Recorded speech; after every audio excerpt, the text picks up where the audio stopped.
¿Alguna vez te has preguntado qué significa agradar a Dios y cómo podemos hacerlo en nuestra vida diaria? Voy a repetir la pregunta. ¿Alguna vez te has preguntado qué significa agradar a Dios y cómo podemos hacerlo en nuestra vida diaria?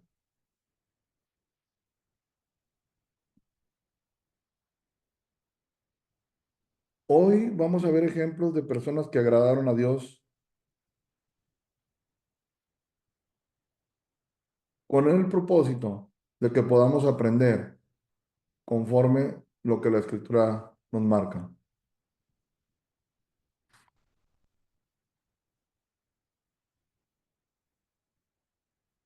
En Hebreos capítulo 13, versículo 16 dice lo siguiente: y de hacer bien y de la ayuda mutua no os olvidéis, porque de tales sacrificios se agrada Dios.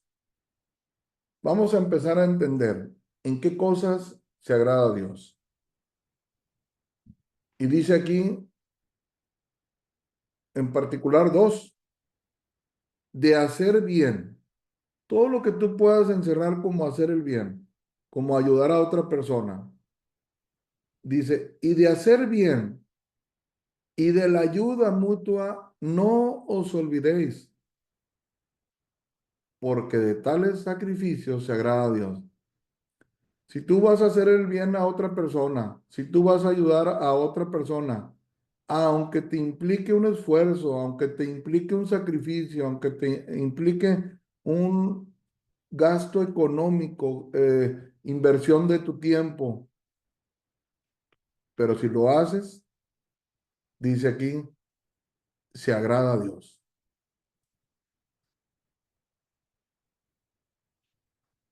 Voy a volver a leer la historia en Lucas capítulo 7, versículo del 1 al 10. Dice, que vimos la semana pasada.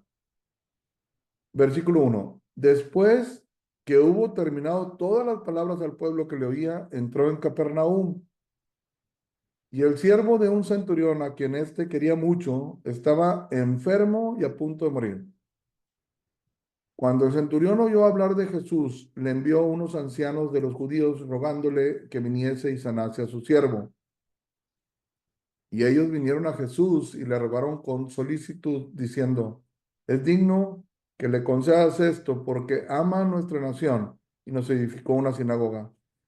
Y Jesús fue con ellos, pero cuando ya no estaba lejos de la casa, el centurión envió a él unos amigos diciendo, Señor, no te molestes, pues no soy digno de que entres bajo mi techo, por lo que ni aún me tuve por digno de venir a ti, pero di la palabra y mi siervo sanará. Porque también yo soy hombre puesto bajo autoridad y tengo soldados bajo mis órdenes y digo a este, ve y va, y al otro, ven y viene, y a mi siervo hace esto y lo hace. Al oír esto, Jesús se maravilló de él y volviéndose dijo a la gente que le seguía, os digo que ni aún en Israel he hallado tanta fe.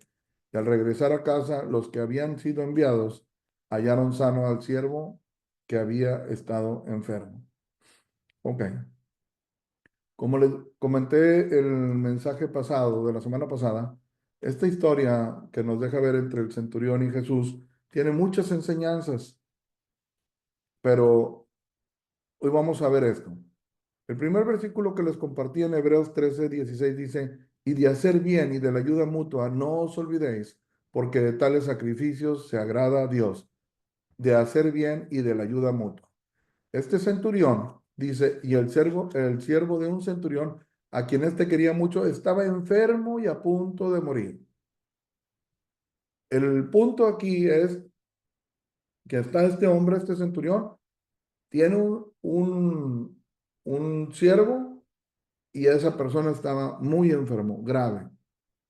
Entonces, el centurión acude a Jesús, escucha de Jesús y ruega que venga para que sane a su siervo. ¿Qué está buscando el centurión? ¿Algo para él? ¿Algo para su beneficio personal, para su economía? No, está buscando una ayuda a su prójimo.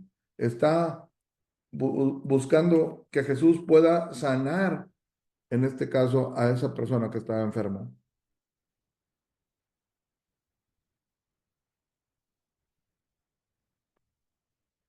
Sigue la historia ahí del centurión.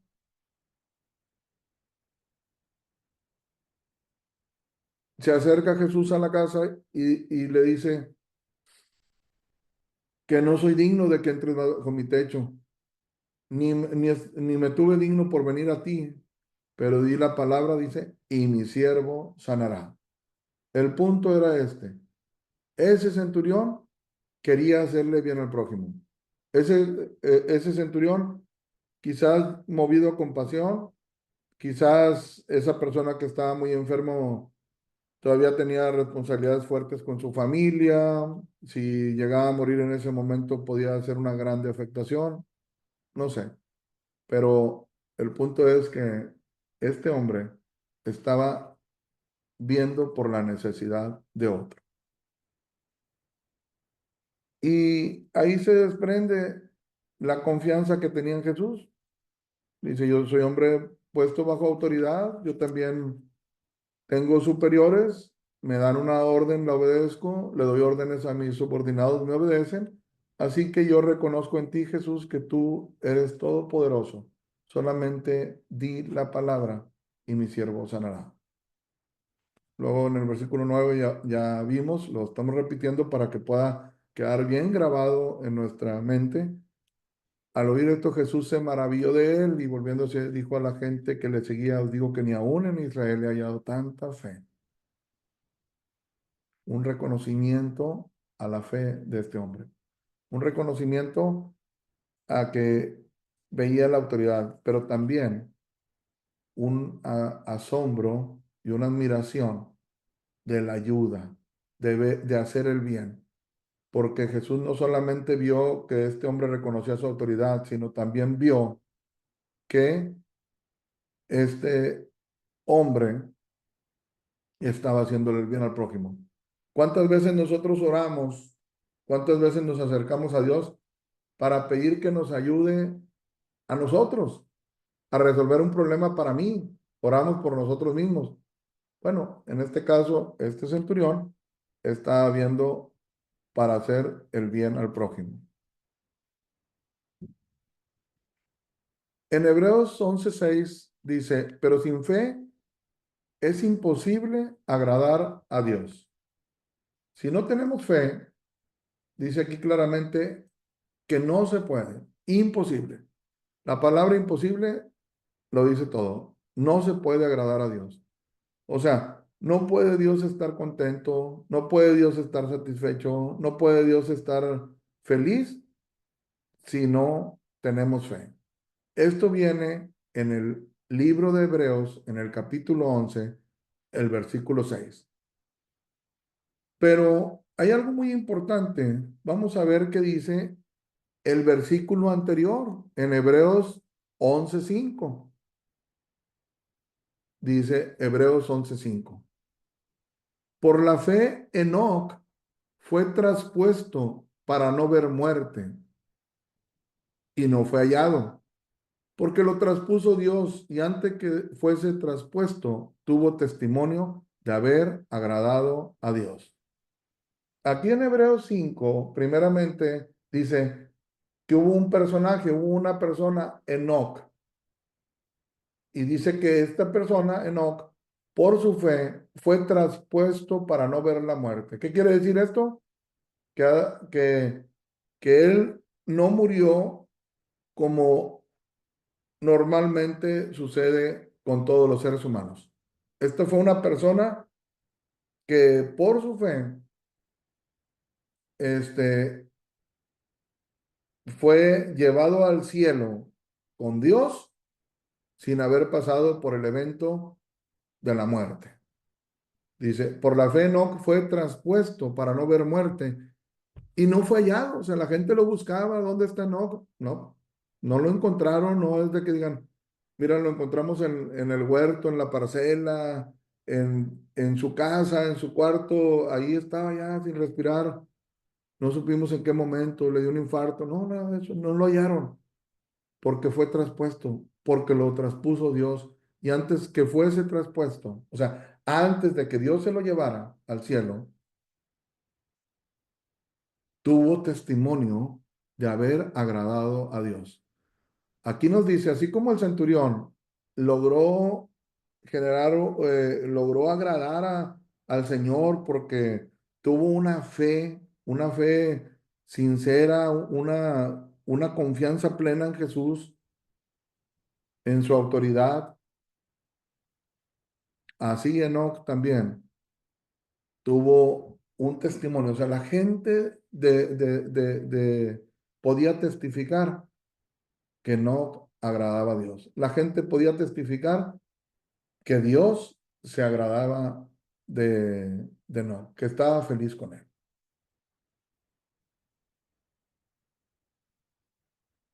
Entendiendo un poquito más de Enoc, porque lo queremos tomar como ejemplo eh, para poder nosotros también agradar a Dios, en Génesis 5 versículos 22 al 24 dice, y caminó Enoc con Dios, dice, y caminó Enoc con Dios. Imagínate, va Enoc y su diario vivir dice que era caminar con Dios. Dice, después que engendró a Matusalén 300 años y engendró hijos e hijas. Entonces, leyendo el versículo así como completo, dice, y caminó Enoc con Dios. Si pusiéramos entre paréntesis, después que engendró a Matusalén, leeríamos, y caminó Enoc con Dios 300 años y engendró hijos e hijas. 300 años estuvo en una relación con Dios. 300 años haciendo la voluntad de Dios. En el momento en que nace Matusalén, en que engendra, que tiene ese hijo, algo sucede. Y muchas veces la vida de las personas es cambiado cuando dicen, oye, este era bien tremendo, pero nada más nació su niño y decidió cambiar. Nada más nació su bebé y ahora se puso a pensar qué va a ser de mi hijo, cómo lo voy a educar, qué ejemplo va a haber de mí. Para muchas personas ha sido la pauta, ha sido el motivo para reflexionar y hacer un cambio cuando nace su hijo. Y así sucedió con Enoc. Dice, y caminó Enoc con Dios después que engendró a Matusalén 300 años y engendró hijos y hijas. Y fueron todos los días de Enoc 365 años. O sea, sí, y caminó pues con Enoc con Dios y desapareció porque le llevó Dios. Ok.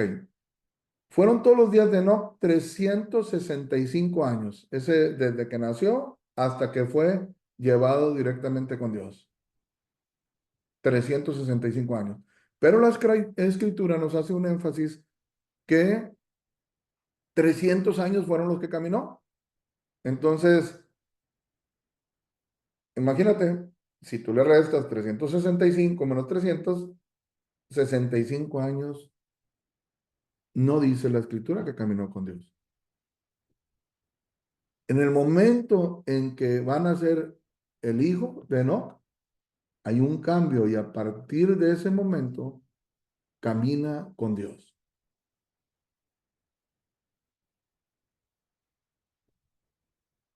¿Cuántos años tenemos cada quien? Aquí nos deja ver a una persona, si lo quieres ver de esta forma, de 65 años, que hubo un cambio radical en su vida y que a partir del evento de esa criatura, de Matusalén, describe la escritura que en ese momento caminó con Dios. Todos los días hacía la voluntad de Dios. Todos los días caminaba con él. Y agradó tanto a Dios que Dios se lo llevó. Y agradó tanto a Dios que dio testimonio a todos que verdaderamente Enoc caminaba con Dios. ¿Qué más nos dice la escritura de Enoc? En Judas capítulo 1, versículo 14 y 15 dice, de estos también profetizó Enoc, séptimo de Adán, diciendo, he aquí vino el Señor con sus santas decenas de millares para hacer juicio contra todos y dejar convicto a todos los impíos de todas sus obras impías que han hecho impíamente y de todas las cosas duras que los pecadores impíos han hablado contra él. O sea, nos deja ver de este hombre Enoch que después de sus 65 años, la escritura marca que de ahí en adelante 300 caminó con él,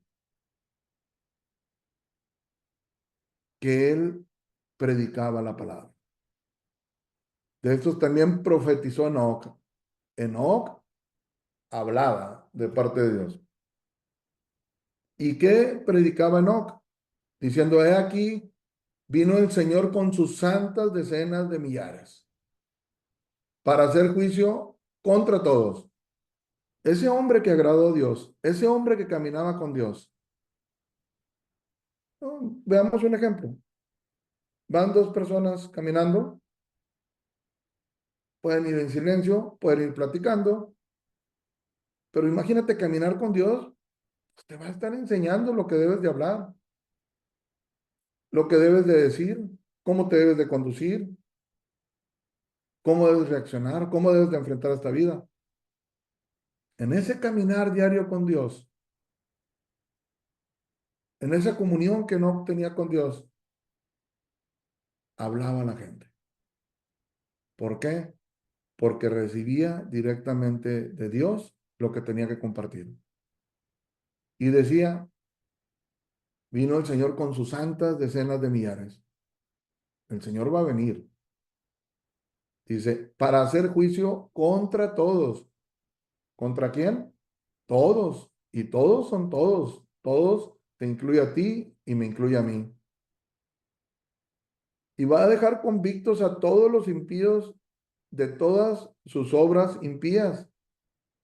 O sea, va a hacer juicio contra todos nosotros y de todas las cosas malas que hayamos hecho, nos va a dejar convictos. O sea, si teníamos dudas, si no lo queríamos reconocer, dice, y dejar convictos a todos los impíos de todas sus obras impías que han hecho. Va a venir el Señor, decía no, con decenas de millares, va a hacer un juicio. Nadie se va a escapar de ese juicio, no hay exentos. Y los que no se hayan arrepentido, los que no hayan sido justificados a través de Jesús en esa oportunidad que hemos tenido de recibir el Evangelio, de arrepentirnos, de creer en Él, dice, y si alguien decía, yo no creo que esto esté mal, yo no creo que esto es pecado, yo no creo que Dios esto, bueno, va a dejar convictos a todos. ¿Y de qué nos va a convencer? Dice, de todas sus obras impías que han hecho, o sea, acciones, cuando se quebrantan todos y cada uno de los mandamientos de Dios, son obras, son acciones que se cometen, de todas las obras impías que han hecho, pero no nada más de las acciones que puedas cometer como robar, como adulterar, como hablar falso testimonio, como caer en idolatría. No nada más de eso, dice, y de todas las cosas duras que los pecadores impíos han hablado contra él. O sea, hoy en día tú puedes ver gente que habla contra Dios, gente que habla contra Jesús y cosas muy tremendas, cosas muy vergonzosas, cosas muy duras. Así lo definía desde aquel tiempo Enoch, cosas duras que se hablan en contra de Dios. Bueno, pues aquí Enoch, ese hombre que caminó con Dios, ese hombre que dio testimonio de haber agradado a Dios, nos dice, y en el juicio, ay mi Señor, Te lo digo porque yo camino con Él. Te lo digo porque yo hablo con Él. Y en ese tiempo no estaban los mandamientos de la ley de Moisés, no había Biblia, no había nada. O sea, ¿qué tenían?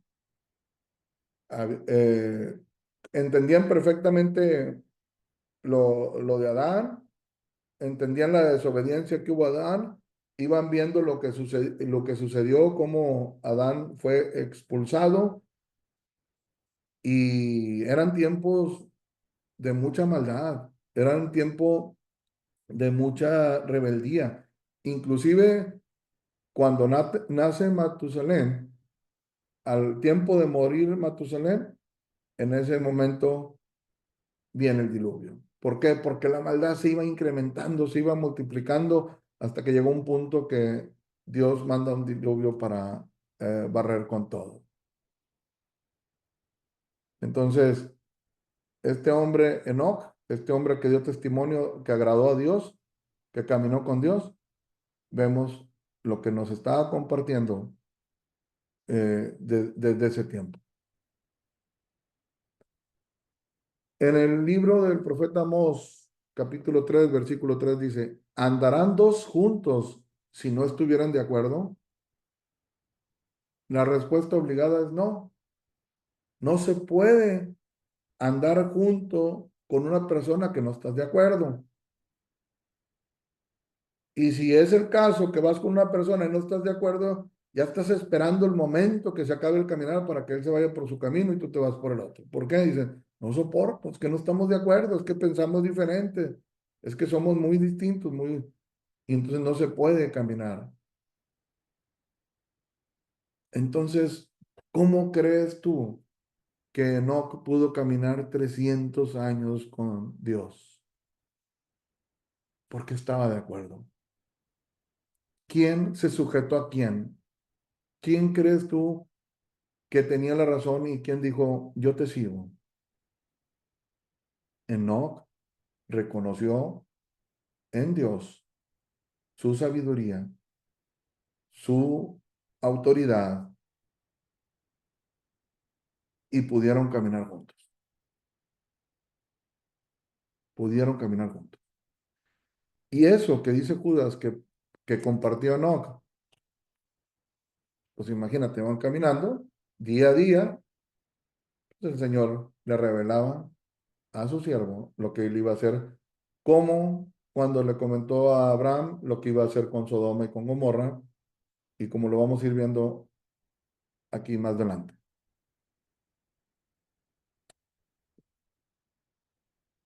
En Juan capítulo 14 versículo 15 dice, si me amáis, dice Jesús, guardad mis mandamientos. Si me amas, si quieres estar conmigo, si quieres que se diga de ti como muchas veces se dice de la mayoría de las gentes en un deseo, Dios lo tenga en su santa gloria cuando una persona muere. Cuando estamos en una plática y nos acordamos de alguien que ya que ya no está con nosotros, hay como una costumbre, hay como algo natural que sale. Por ejemplo, alguien puede estar platicando. Cuando yo trabajaba en tal empresa, que mi patrón era fulanito de tal, Dios lo tenga en su santa gloria porque ya falleció. Bueno, Enoch sí está en su santa gloria. El centurión sí está en su santa gloria. Y cada persona puede estar en su santa gloria. Dice, si me amáis, guardad mis mandamientos. Si me amáis, si quieres caminar conmigo, si quieres estar conmigo una eternidad en la gloria, guarda mis mandamientos. Juan, primera de Juan, capítulo 5 versículo 3 y 4. Pues este es el amor que dice a Dios. Este es el amor a Dios.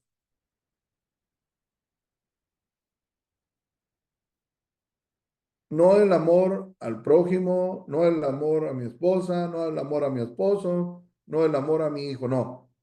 Este es el amor hacia Dios, o sea, de ti, de mí, de cualquier persona hacia Dios, que guardemos sus mandamientos. Y sus mandamientos, dice, no son gravosos. Para ponerlo bien claro, para que no haya misticismos, para que no haya fantasías, dice, ¿quieres realmente saber cómo amar a Dios? ¿Quieres saber cómo demostrarle tu gratitud? Dice, de esta manera es que guardemos sus mandamientos. Dice, y sus mandamientos no son gravosos. La persona que ama a Dios, la persona que reconoce lo que Jesús hizo en su vida, la persona que como Enoch a determinada edad, por el determinado evento, algunos es cuando nace su hijo, algunos es cuando su hijo o algún familiar es librado de alguna enfermedad, cuando tienen algún accidente. O sea, hay momentos cruciales en la vida que alguien puede decir, en este momento a mí me cayó el 20 y yo hice este cambio. Bueno, bueno,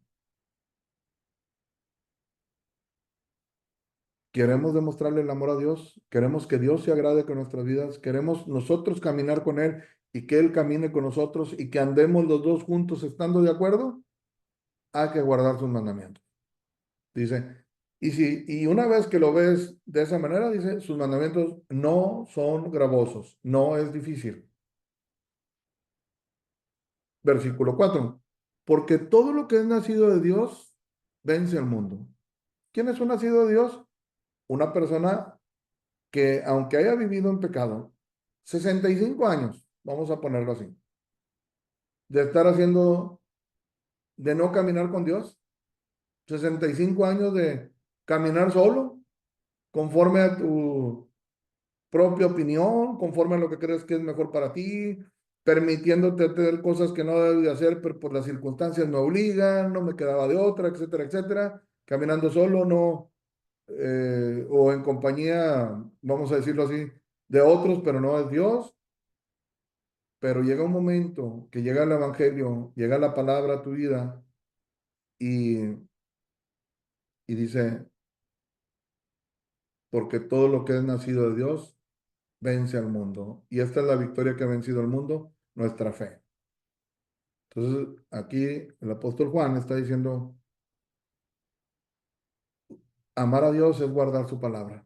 Guardar su palabra no es difícil, pero para poder guardar su palabra y que no sea difícil, se necesita nacer de nuevo.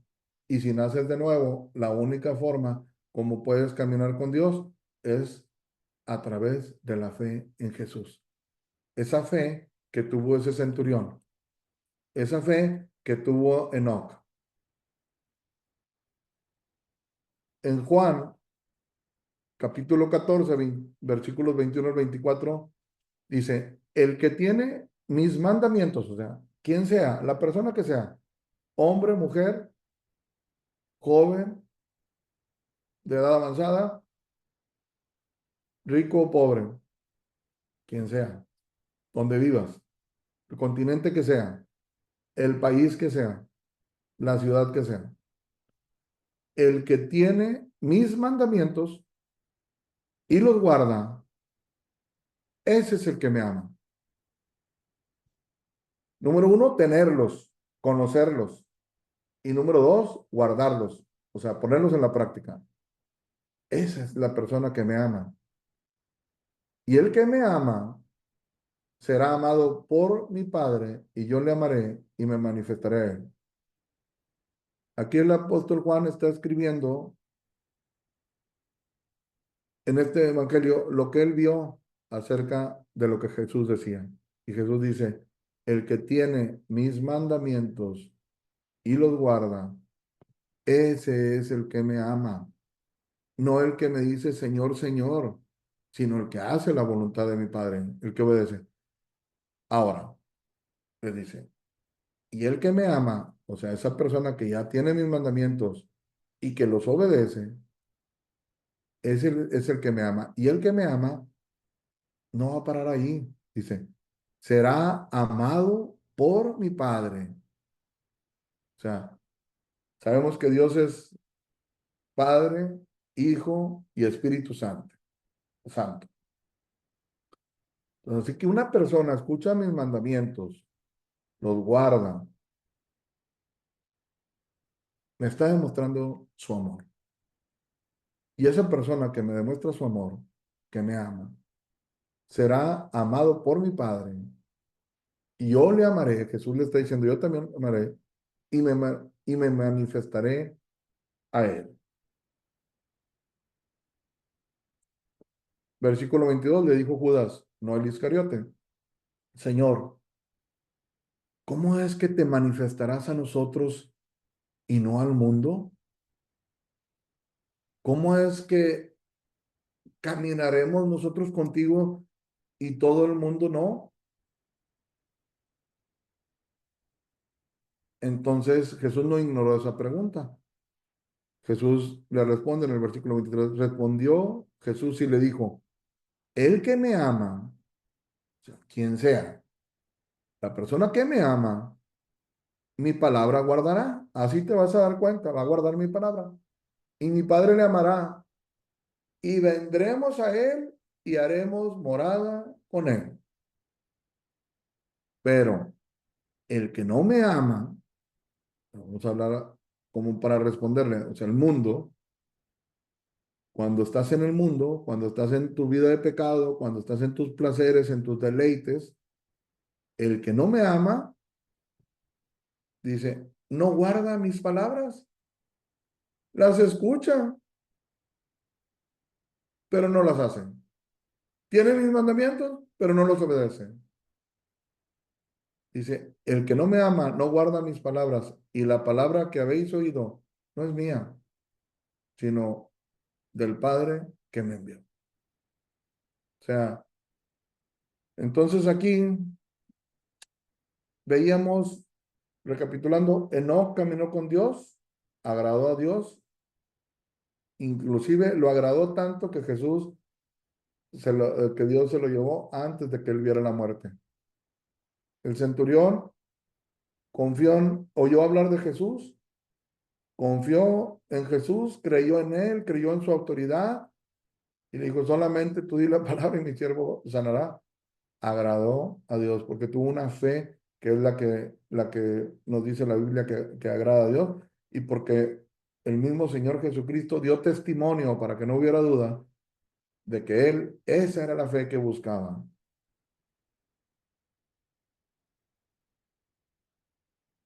El Salmo 119, versículos 9, 10 y 11. ¿Con qué limpiará el joven su camino? Con guardar tu palabra. Esa es la respuesta. ¿Con qué limpiará el joven su camino? Con guardar tu palabra. Con obedecer tus mandamientos. Con entender qué es lo que tú hablas, Señor, a través de la escritura y obedecerlo. De esa manera voy a poder alinear mi camino contigo. Porque si tú dices arrepentidos y creer en el Evangelio, arrepentidos porque el reino de los cielos, yo voy a hacer eso y con eso voy a limpiar mi camino. Versículo 10, con todo mi corazón te he buscado. ¿De qué manera? Dice el salmista que lo busca con todo el corazón, con todo el interés. No lo buscaba los domingos, nada más. No lo buscaba nada más cuando tenía una necesidad.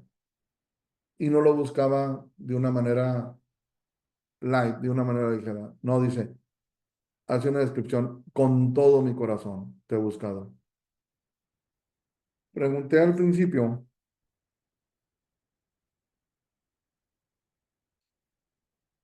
que si alguna vez te has preguntado qué significa agradar a Dios y cómo podemos hacerlo en nuestra vida diaria. ¿Cómo pudiéramos hacer para que se diga que a partir de tal fecha caminaste o caminé con Dios, agradándolo en todo, haciendo su voluntad? ¿Cómo podremos hacer para que